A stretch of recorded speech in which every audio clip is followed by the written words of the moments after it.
Na na na na na na na.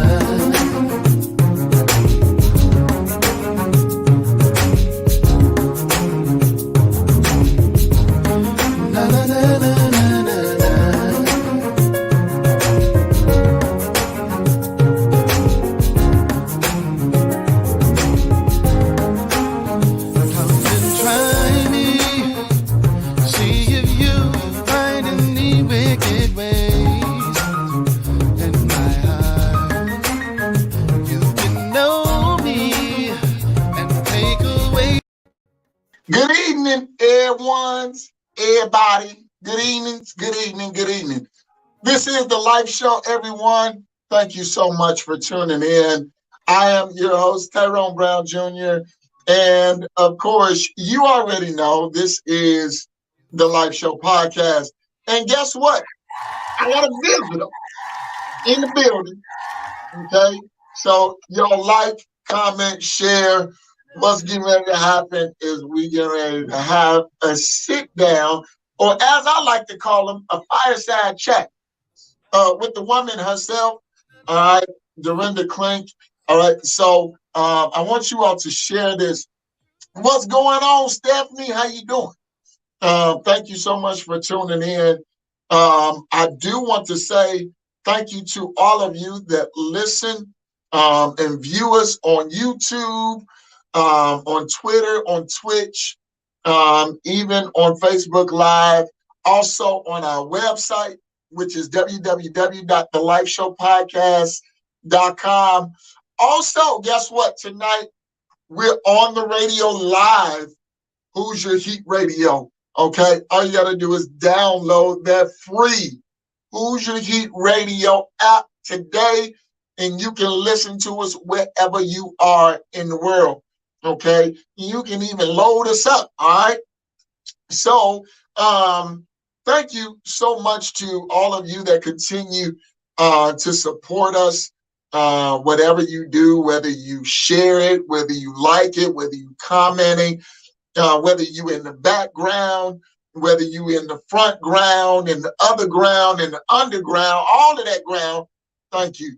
So, look, I got my homegirl with me. I like to call her my big sister. We've been knowing each other well over, 10 years? I think it's been about maybe 13. 13? Man, it's been a long time. Long time. Maybe longer than that. Yeah, maybe longer. Yeah, look, I ain't gonna tell her age if she ain't gonna tell it. All right, so look, y'all, please welcome to the Life Show podcast my big sister Dorenda Clink, y'all. It is definitely an honor and a privilege to have you on. What you been up to, girl? Oh, wow. Just living, and trying to make heads or tails of what's going on in the world today. Yeah. Every day is a new journey, literally a new journey, if not on a personal level, on a mental level, just to be able to intake some of what's going on, just the other day with the situation with the elementary students, it's a challenge to just wrap your mind around that. So just, every day trying to keep my head above water, stay positive, stay focused, continue to, stay connected with my family as best as I possibly can. Definitely. Keep finances where the ends are meeting. Yep. You have to do that. Absolutely. And so, here it is, you have you're the mother of a son. Yeah. You're not just a son, but you have an older daughter as well. But you are the mother of a Black son. Yes. And we're gonna get into that, what that's like. Okay. You being the mother of a teenage son that is 16 years old. And we're gonna get into that a bit. But I also want to talk about your profession, what you do, everything Dorenda Clink. We want to discuss it today. and start getting into current world events and what's going on and how that really affects you. And so I want to ask you all that are watching, that are viewing, that are listening, look, share this with someone else. Somebody may need to know how to overcome even in their lives. You never know who can glean from what is being talked about tonight. Okay. And so I want to first start with you being the mother of a 16-year-old son and what that is like living in America in this day and time. Wow. First and foremost, it's definitely a blessing, to have my children. It's a blessing to be a mother, but it doesn't come without its humongous level of stress just as a mother. But to raise a Black child or Black male child in today's society where you have enormous amount of gun violence, unfair treatment in the judicial system, and then attacks by the people who were hired to serve and protect us. It keeps me very nervous. It keeps me very nervous, but then also, I'm saying silent prayers constantly because, I was raised in, quote unquote, the hood. We still don't live very far from there. And then my son, goes to school in an area that is riddled with gun violence. And so, trying to be a caring parent, but not a parent who's always, no, is hard because you don't want your child to resent you. But on the other hand, you need your children to understand, I'm telling you no, not because I don't want you to, but I'm telling you no, because that's the only way I know how to protect you. That's good. And I mean, today was a very good example. Today my son, he sent me a text message and asked me if he could, go to a friend's house after school. And that area has been known for trouble. That end of our community has been known for trouble. And so, my son, he's standing man height, he's man height, and he's just like any other young kid, he's got his dreads and things like that, and he could easily be mistaken for someone else who's dressed and carries themselves the same way. Definitely. So it's like, how do you protect your children from this on one hand, but then also get them to understand that your no isn't that I want to just hold you under my apron, but this is the only way I know how as a mother to protect you so that you can see another day. And not just, I want people to understand this, not just as a mother, but as a single parent. Yes, indeed. And that's even more of a stressful time where you can, because now, yes, he has his father in his life, but now you have to make the split decision because he lives with you. Absolutely. And so now you're in a whole different spectrum because the father, even though he's in his life, he's not in the home. He's not in the home. Right. So now that raises your stress levels it has to be astronomical. And it does, because, like I said, I have to be mom, I have to be confidant, I have to be disciplinarian, and then I also have to be guardian angel. And none of this does a 16-year-old child understand. So while I'm over here trying to put the pieces on, in the puzzle to make it fit, you have the child resenting and reacting and rebelling and the anger and the disappointment or whatever it may be, not understanding that this is so that you can become my age. Yeah. This is so that you can have children of your own. Yeah. This is so that you can graduate. Sure. This is so that your name is not in the news. Yeah. Yeah. You know, and it's difficult because while I'm on my knees praying for his safety, I'm also on my knees praying, God, give me a word. Yeah. Give me an action. Tell me what to do, because I'm trying to protect him so he doesn't have to battle in the street. Right. But that protection is causing a battle in the home at home. Yeah. Sometimes. Yeah. And then you're like, okay, do I just say, okay, fine, you know, go do this, go do that, whatever, just to keep the peace. But then something happens. And then what? And then what? Because this is not, we're not talking Indiana. Okay. Right. We're talking Illinois, where there is violence, and not that Indiana is so much better, but we're talking about violence on a different level. Right. To where now you got to walk in groups to really feel somewhat protected or somewhat a little bit safe. But you know, here's the thing though. You know, when I was growing up, walking in groups was what we did to feel safe. Right.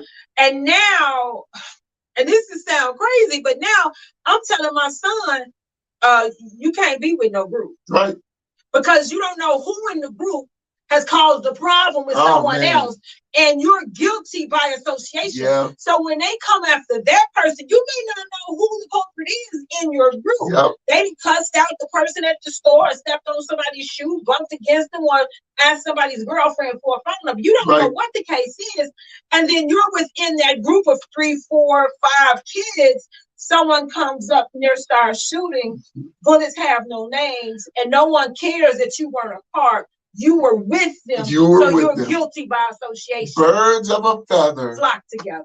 That's what it is. Right. And because you were with them, now you're guilty by association. Absolutely. And so a lot of our children, what's going on, EDJ? How you doing, man? Look, even with that, I have a 15-year-old, and even though I'm not a single parent, I'm still a father that's in the home with my wife, to where we are raising children, and we're, you know, it's almost scary to think, if I get a call, what am I going to do first? Right. Yeah. I mean, and not just because now, look, I'm married and I have those things in my mind. I can just about imagine with you as a single mother what is on your mind daily, because, you know, women, they love, and I know how you are. You're just like, man, look, I don't have no sympathy. Look, I need to get you to a certain point of prominence in your life. Absolutely. I need to get you to college and then to your own adulthood, so that now you can be successful in your life. That's what my job is as a parent. That's what my goal is. And so now, as a single, not just a single mother, a single Black mother, and having a Black son that is out here walking the street to get home from school, now that stress level has to be like, okay, what are you doing? You know, are you okay? What street are you on?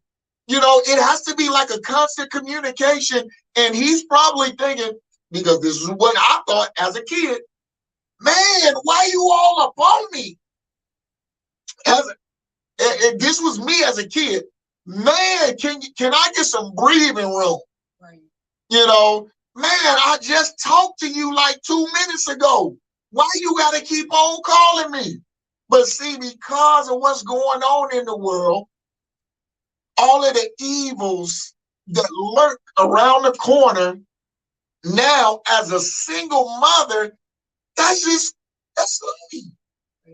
I never would have thought in in this world that we would be facing this at this point?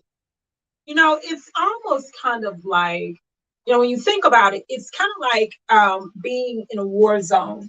And you're walking across the desert or whatever, and you're hoping and praying that the next step is not on a landmine, because you just don't know what happens next. You know, one of the things that, you know, I've always been time challenged. I'll just be honest, you know.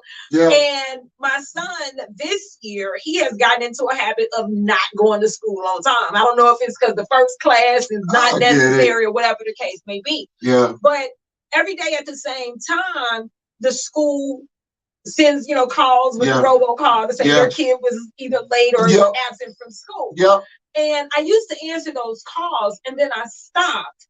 And I had to share with my son and say, listen, you know, the robocall comes from the school's number, whether it's recorded or not. So if I block the number, now every time the call comes in, is it you being late, or are they calling me to tell me something major has happened? Because you're not where you were supposed to be at the time you were supposed to be there. So now even the attendance call becomes a, okay, is everything okay? Right. I'm in the meeting. Like, oh, wait, let me take this. You know, just to make sure that I'm not getting that call that your son is left bleeding in the street. You know, and it's a hard pill to swallow. It truly is a hard pill to swallow. It absolutely, I can attest. Ladies and gentlemen, this is the live show.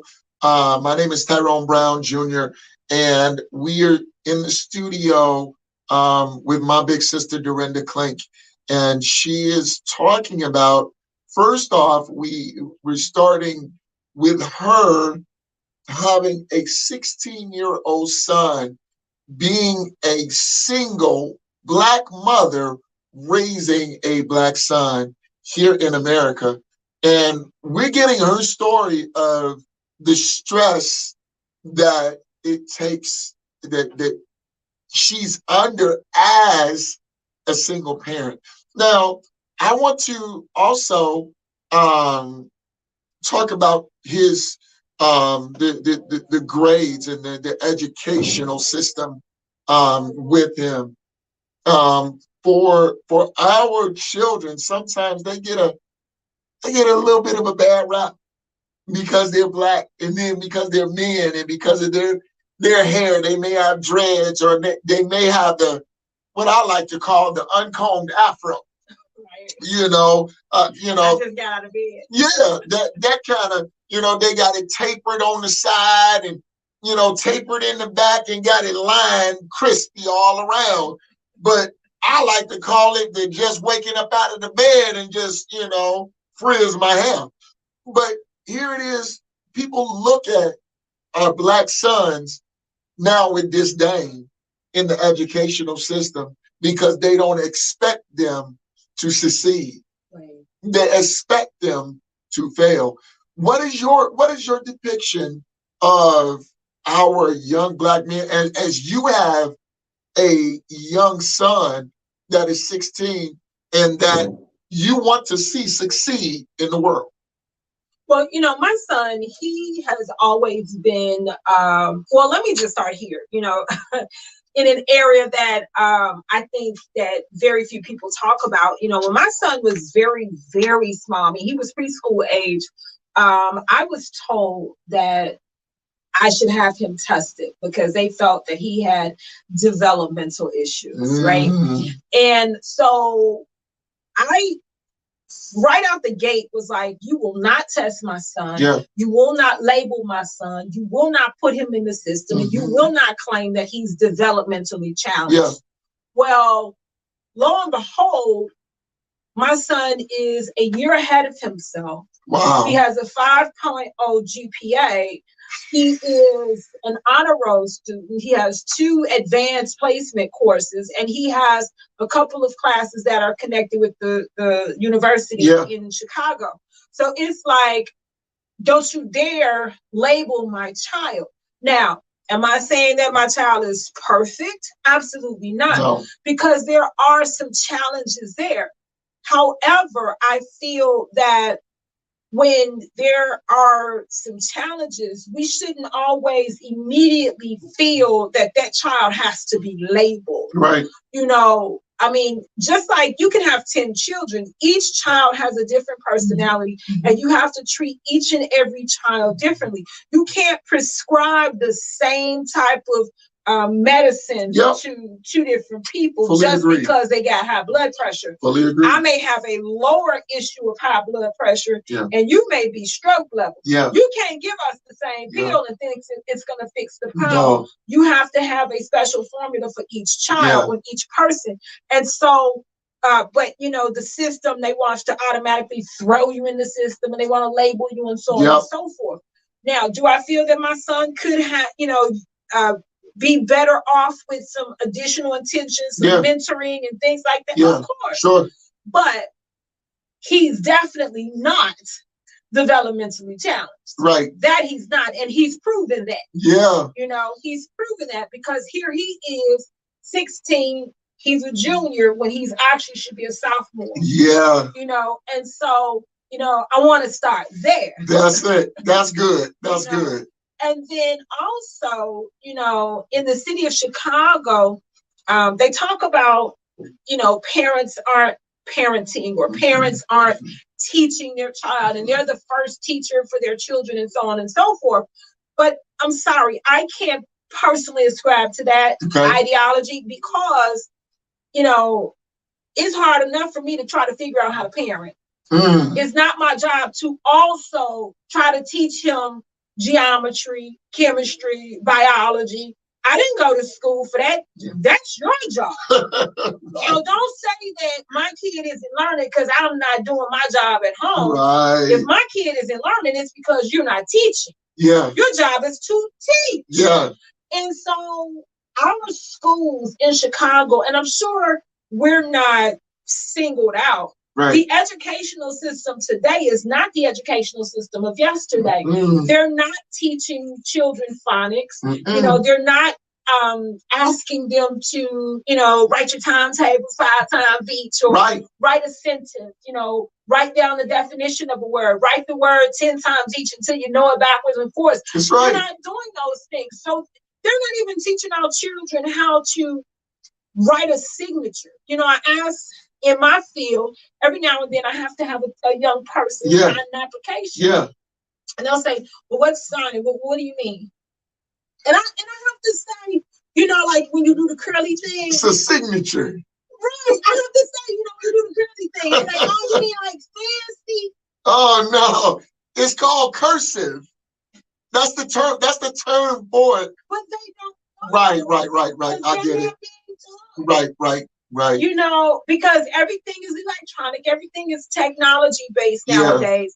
And our children are being lost. You're lost in the sauce, so to speak. Our children are being lost. Yeah. You know, everything, I mean, like, what happened to teaching our kids, you know, count on your fingers, use some beans, use your toes, do whatever you need. Instead, they're pulling out calculators for tests. Yeah. I'm like, what? I used to put down this and carry the one. They never used to let us use the calculators for tests. Ever. But see, now, I guess this math or whatever, you know, I guess it's new math. I don't know what to call it, because they can pull out the calculator, and guess what? They can still get it wrong if they put in the wrong numbers. Because you have to still understand the concept. Yeah, I guess so. You have to still understand the concept. You know, I went to a McDonald's some time ago, and I can't remember exactly how the whole thing went, but I gave the girl, I think, like $20 and some change or whatever. But she was like, you gave me too much. I said, no, you know, just give me a $10 bill back, or whatever the case was. And she was like, huh? She's like, no, you gave me too much. I was like, no, just give me so and so. She's like, you're going to make my drawer wrong. And my head just dropped. And I said, can you just have your manager come over for a moment. So the manager comes over and the manager says, everything over, all right. Now, explain to her. I said, I gave her this and some change, whatever. And she said, oh, okay, no problem. She, got the money. She counted it out and she gave it to me. And the girl is sitting there looking completely dumbfounded, like, what is she doing? Like, why is she doing? Like, you're making my drawer run. I'm like, oh my God, and I was both amused, but also very, very disappointed in our educational system. Yeah. But yet they say that our Black children have no skills. They say we're not college ready. They say all of these things about our children, but when you look across the board at the educational system in a predominantly Black community versus a predominantly white community or predominantly Mexican community, whatever, the educational scale is off. It really is. They're not getting the same level of education. So how can you win in a game that's already fixed? Yeah, that's big.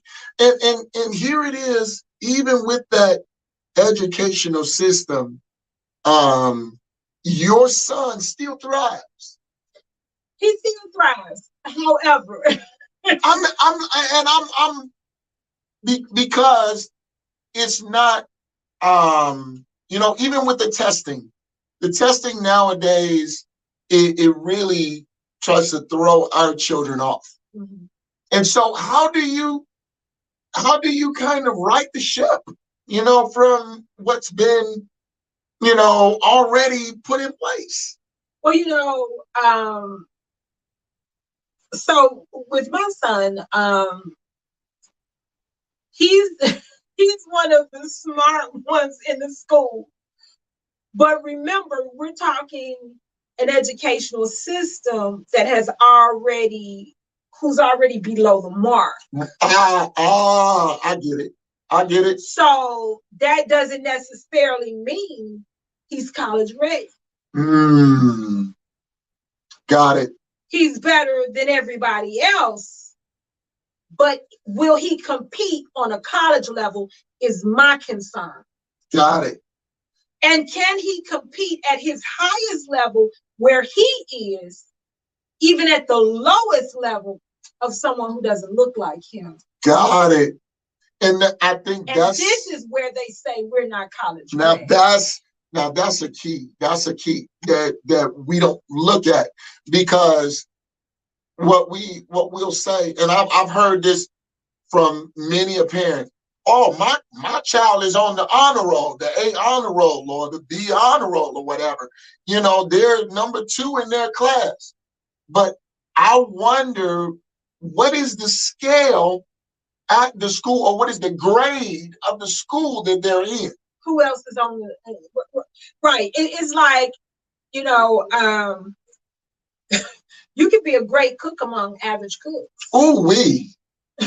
Oh wee. But can you compete next to Emerald? Yeah. And that's big. So at that point, I have to be perfectly honest and say, I'm confident that my son can get into a college. Sure. But will he get the best of grades? I don't know. And I'm not saying he's not capable, but when I look at the educational system that he comes from, that's the question. I know he can get into a college, but can he compete at a level that keeps him there? Can the school that he's in challenge him enough to now be able to compete? Absolutely. On a larger scale, is what you're saying. Absolutely. And so now, I think this is a challenge to every parent to see what the scale of your school is, what grade, because when I was, the dean of students for a school, what we would do is we would look at the grades of schools that were around us. And what that did is I said, okay, this school is one of the best in our area.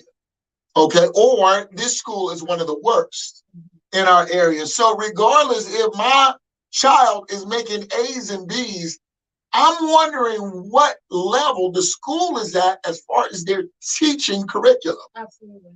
So that my child can be ready to now go to the next level without.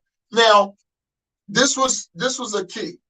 When I was growing up, my dad and mom, we were in the Gary School Corporation.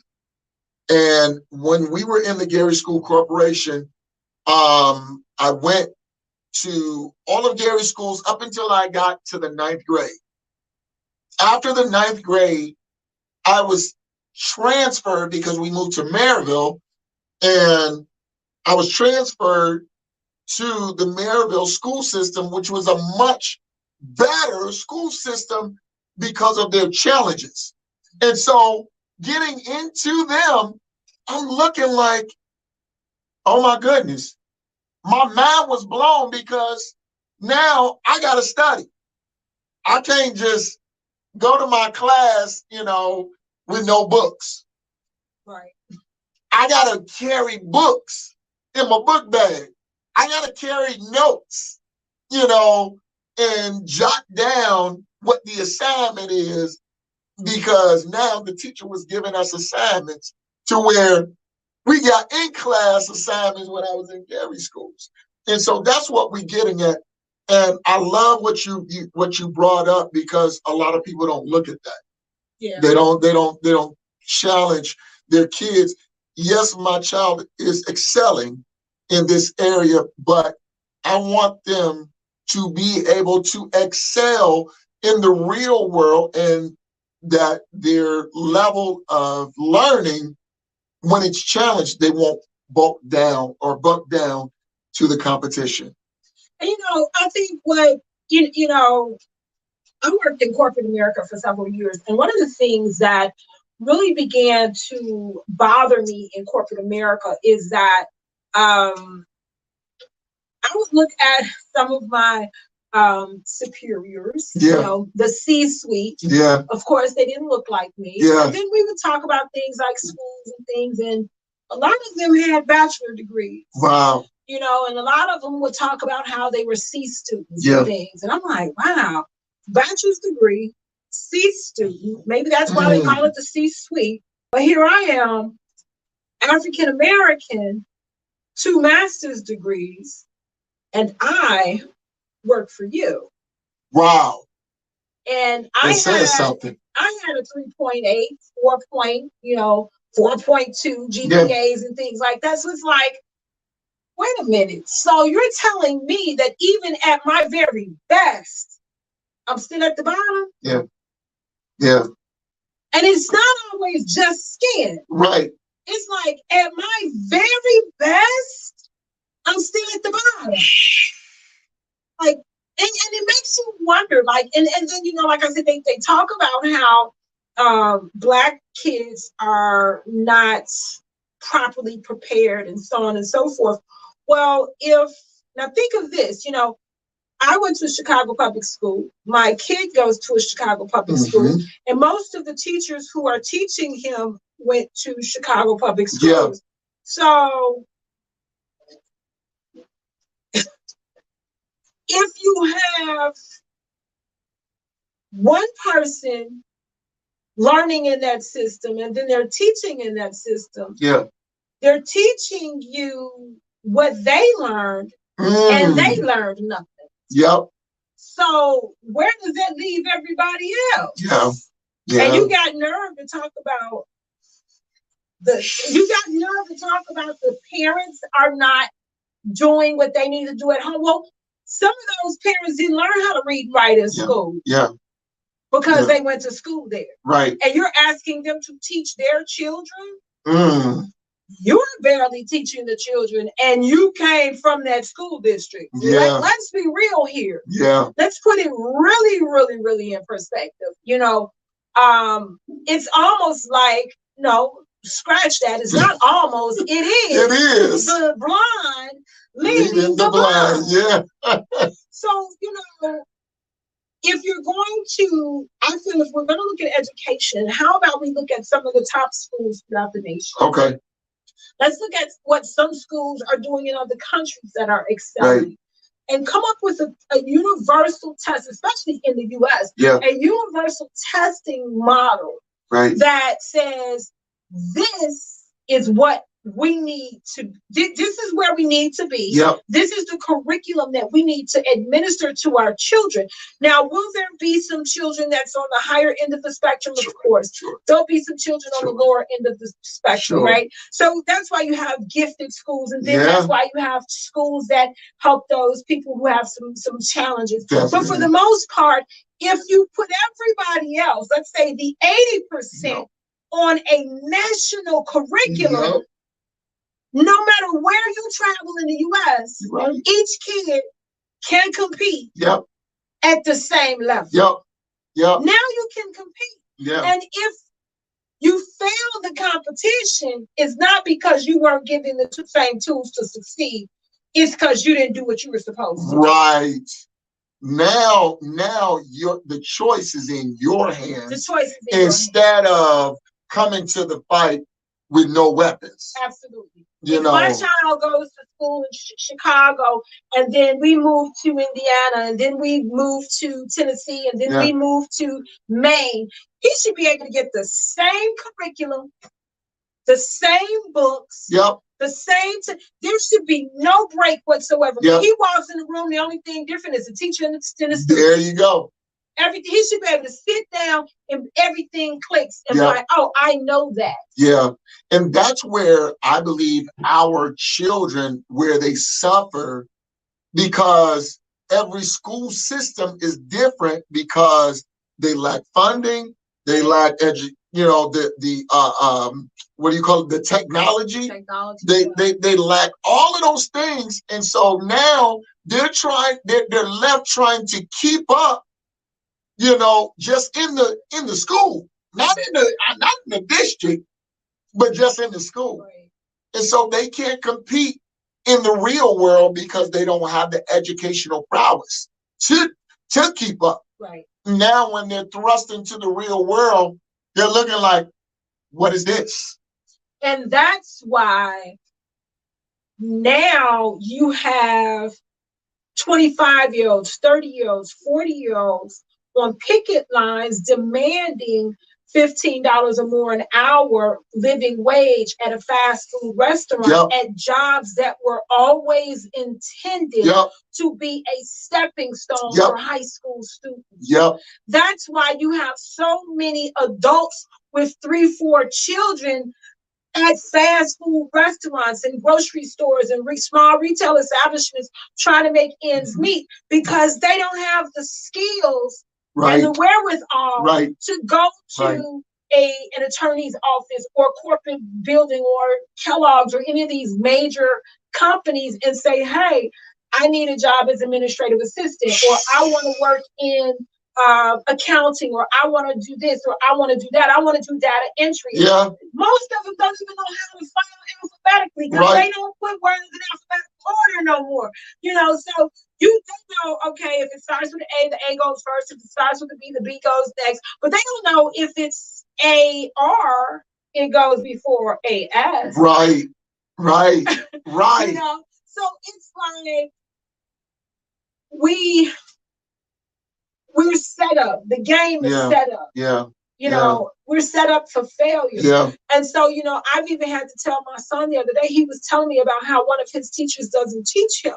And I asked him, I said, is that your fault that you're not learning, or is that the teacher's fault? And he says, well, the teacher's supposed to be teaching me. I said, but you got an encyclopedia in your pocket. It is your responsibility to learn what you need to learn to get the grade. You cannot, especially in this day and age, the way the system is set up, you cannot depend on somebody else to give you knowledge. I said the same thing. If it's something you're looking for, you have to go out there and grab it. Definitely. And then challenge the teacher if need be. You are correct. Now, look, this is the thing. Our youth is on one page as they are becoming adults. In the next 2 years, he will be, by legal status, an adult. At 18 years old.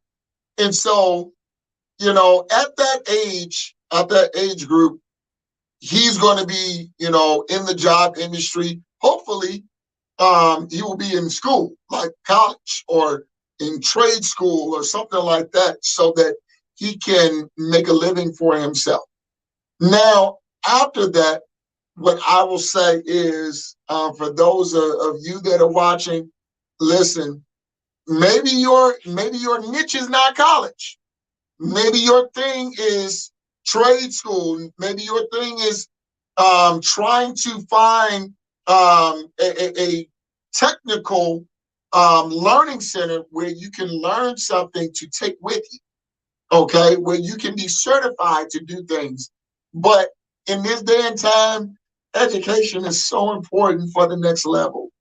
And I'll segue by saying this and by getting into your profession. I know we talked a lot about youth and where they are in the educational system, because I know you to be a community and women's advocate. But now with your profession, the profession that you're in currently, how do you help people? So what I do is twofold. So on one hand, I work in the financial services industry, okay, which is very, very important right now because for two reasons. For number one, because of the amount of gun violence that we have in our communities, yep. Within COVID, of course, Sure. We're seeing a huge amount of loss.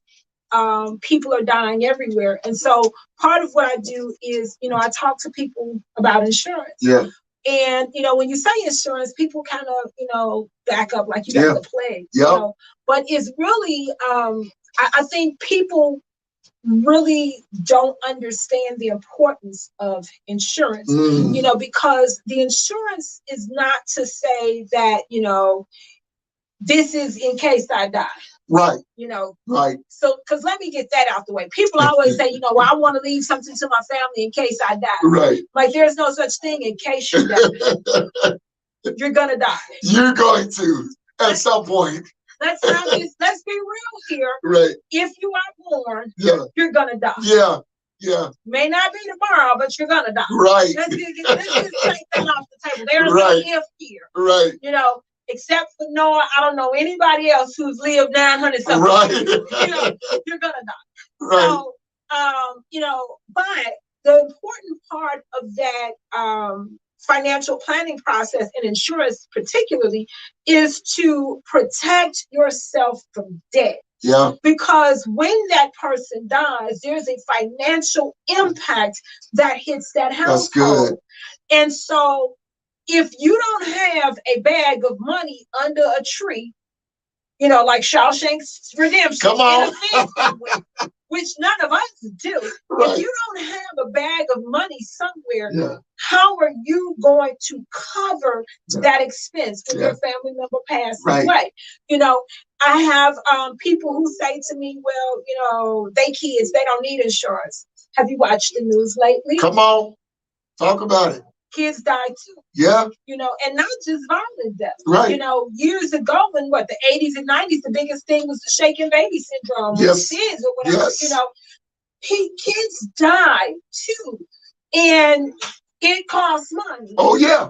Believe that. In order to prepare a person for their final resting place, be it through burial or cremation, it's gonna cost. Yeah. And if you're burying a loved one, such as a spouse or a parent, right?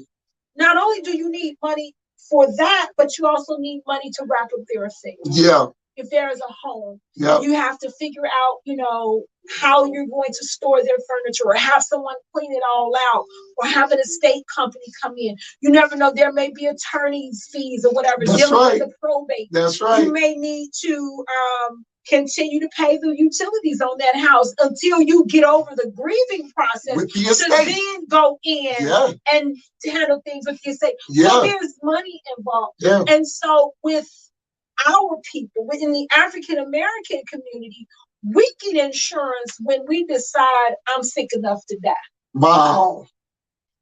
And because of that, we purchase it at a time in our lives where we can't get as much as we need, Mhm. and we're paying a price that's probably 2 or 3 times more than we should have had to pay. Yep. Because now, not only are we older, we're also sicker. Yep. And so we're putting ourselves in a financial bind even there. Yeah. Because we're not planning the way we should. That's right. When a person has a child, and this is just my personal opinion, Okay. but when a person has a child, there's a couple of things that must be done, in my opinion. Yeah. Number one, of course, you want to get that birth certificate, and you want to get a social security card. That's it. By the time that child is 2 weeks old, you better be calling your insurance agent. Wow. 2 weeks. Because most insurance companies will insure your child in 15 days. 15 days. So you want to go and get that insurance for that child. Because again, you don't have to, death doesn't have an age. We have a scientific life expectancy, right? Based on, things that has happened throughout the years, medical advances, and so on and so forth. But people die every day, old and young. Yeah. So when that child is about 2 weeks old, you want to call your insurance agent and you want to say, listen, I want an insurance policy, and don't get it for less than $100,000. Yeah. And then you get that policy, and I'm not going to start talking product, but they can call me for that. Right. You want a policy that's going to put your child in a financial position where they don't have to struggle. That's good. And so now, you do insurance policies and arrange for financial stability and financial management. You're in that field, and so you've seen the worst happen. I have. And you've pre-warn people, say, hey, you might want to do it like this. And then all of a sudden something happens, and then they're pulling their hair out or what little they have, and they're saying, well, oh my God, what am I going to do? But here it is, you've already been warned.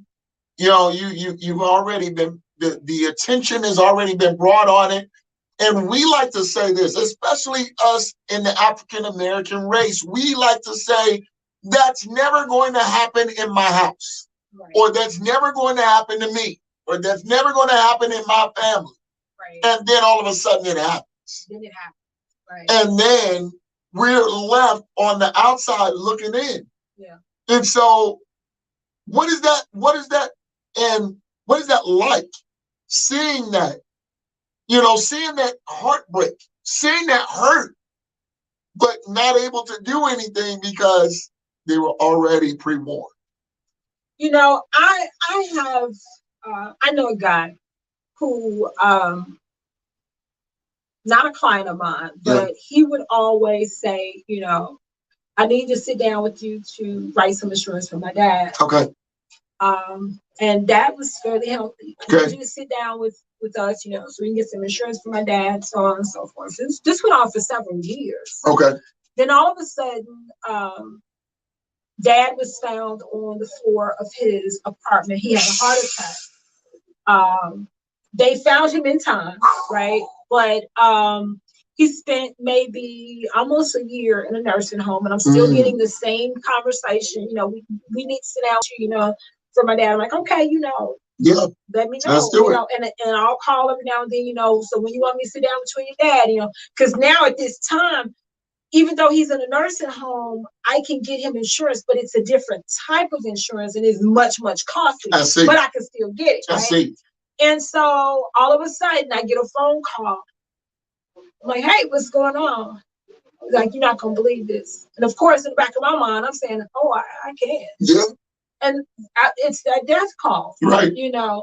And I'm like, well, did you guys ever get the insurance? No, we didn't. And it's unfortunate because for whatever reason, we seem to feel that like we have time. Wow. And it's interesting because, with the things that's going on in the world, just the things going on in the world, you know, you hear people, elders and just people in general, they'll always say, you know, we're living in the end times. I've been hearing that since I was a kid. We're living in the end times. We're living in the end times. Then when is your time? Yep. If you know we're living in the end times, then why are you so hesitant to act? Yep. And then all of a sudden you start getting these phone calls, you know, hey, you know, can you help us bury our dad? Can you help us do this? Can you help us do that? And then the GoFundMe and so on and so forth.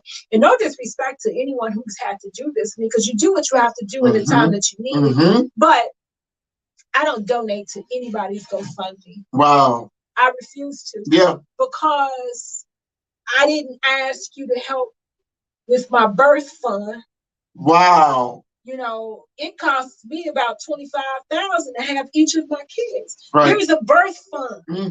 Why am I going to ask you to help me out with my death fund? Right. We have a responsibility to our loved ones. Matter of fact, scratch the loved ones. We have a responsibility to ourselves. Me having insurance for my children is a responsibility to myself. Yep. Because if one of my children was to die, especially violently, right. You ain't gonna tell me I got 3 days bereavement. I agree.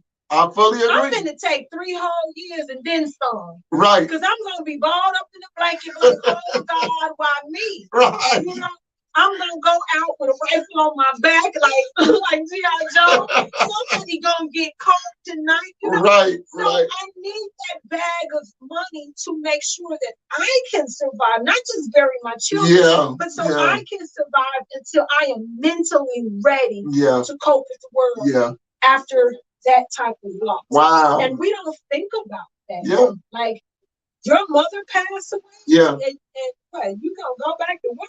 Right. After 3 days? Yeah. And bring proof of an obituary? Right. So that they can pay you for those 3 days that you took off. And then if anybody else passed, you can't do nothing. Let's just say in this time of COVID, like you have multiple people that have passed away, and one person passes, and then you have to take off those 3 days, okay?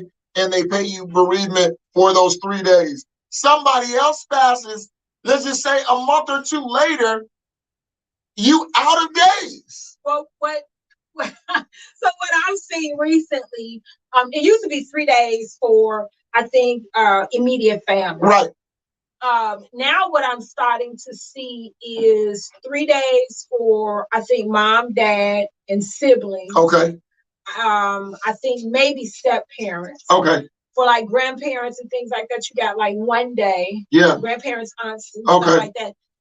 Cousins and things like that, you got to take PTO. Right. You got to take a day. Yeah. God forbid if you had COVID yourself, that's, you know, already wiped out your 2 weeks. Oh yeah, you're done. You know, you're done.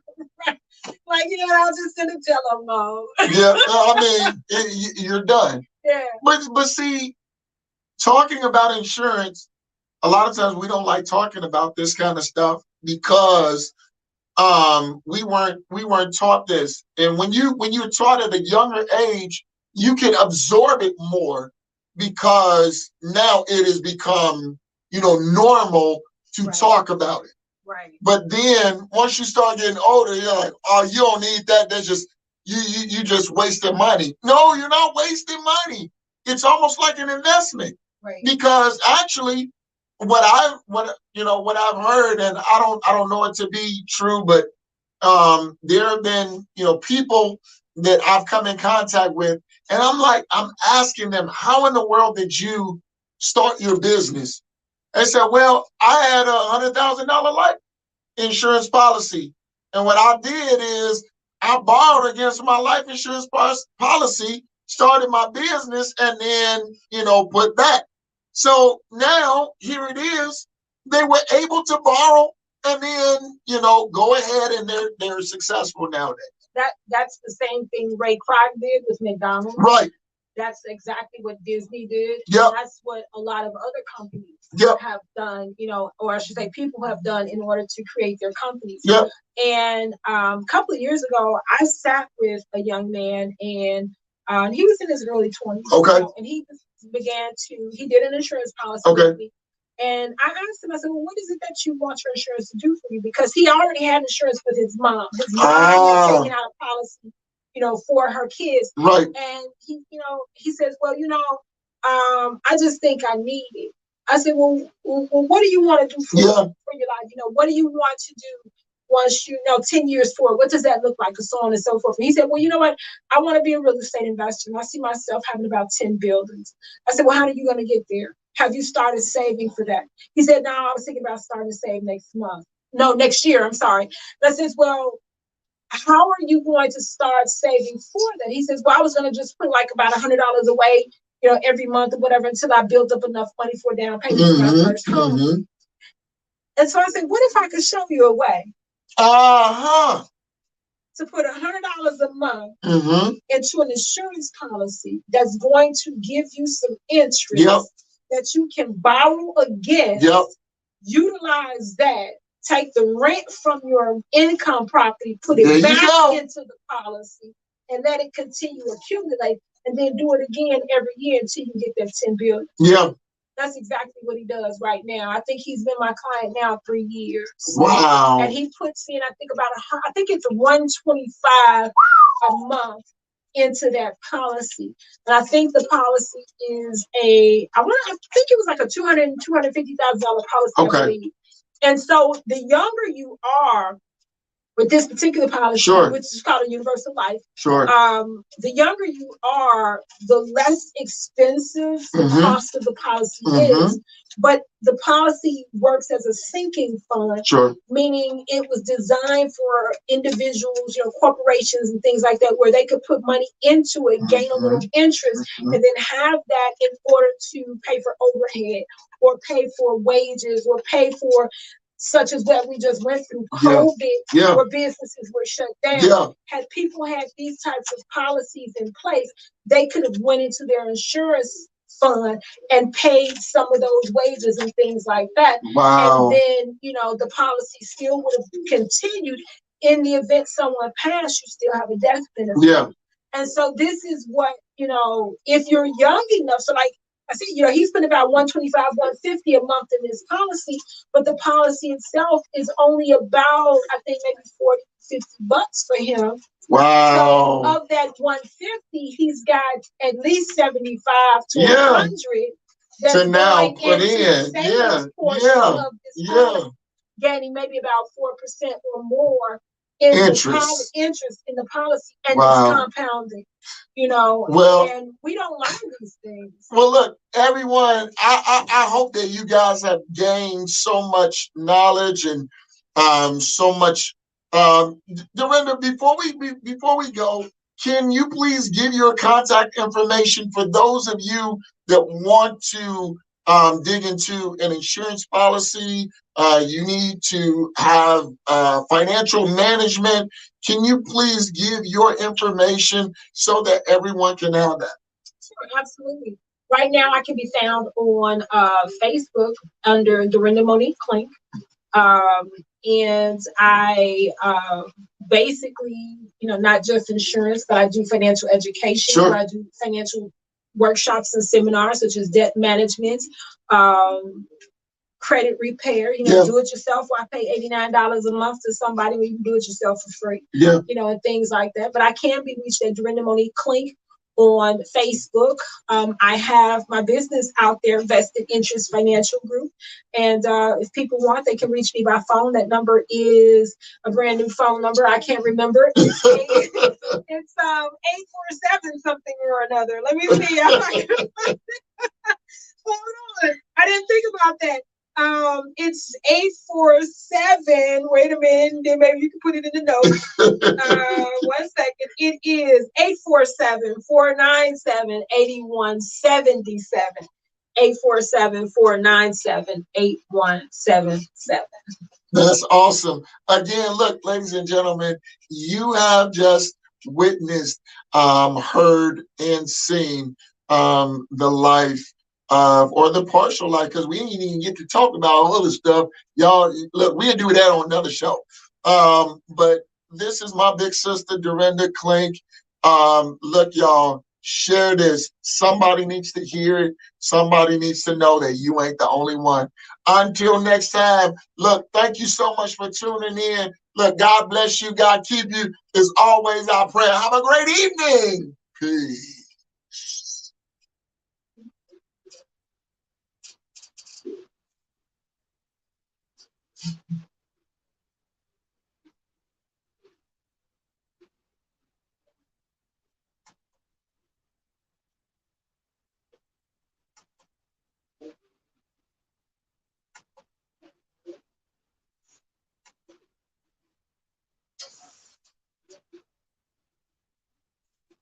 Production, are we there? We exiting.